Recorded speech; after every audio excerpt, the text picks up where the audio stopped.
live 2 blocks from here, and I love my neighborhood and all of the really creative, vital energy that people who live here bring to their work and their life.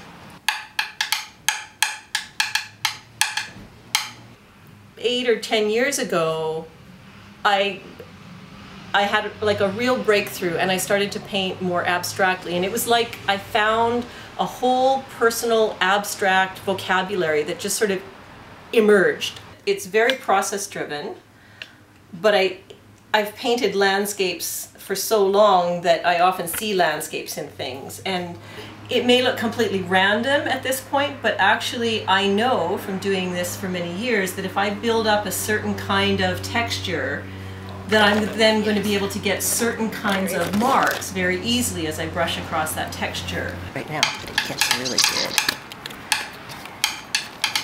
This bright golden color. Well, I put a lot of texture on because I like all of these sort of marks that happen as you work in this way, that you can't pre-plan all of that sort of detail, and you couldn't paint all those little stutters and have them, they feel so forced and unnatural.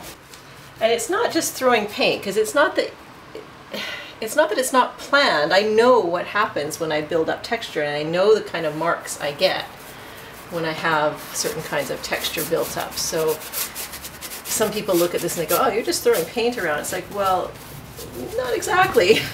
And gradually I start to, you know, integrate shapes across the piece, even if it's just abstract shapes. And then they start to take some form. I'll start to see forms emerging, and then I can strengthen those forms with more deliberate action. I want to take some of that green through, you know, down into here, so that your eye starts to catch a little green there and move around the piece. These are paintings that only I am going to paint. It's that process of really what am I thinking and feeling and seeing, what do I think about it, how do I feel about it, and then the connection that I get with people when they see the work. I think that's what I'm here for this lifetime. I'm Laurie Sokoluk. I'm a painter in East Van at the Hamilton Bank Building Studios. I work in acrylics and watercolors and mixed media.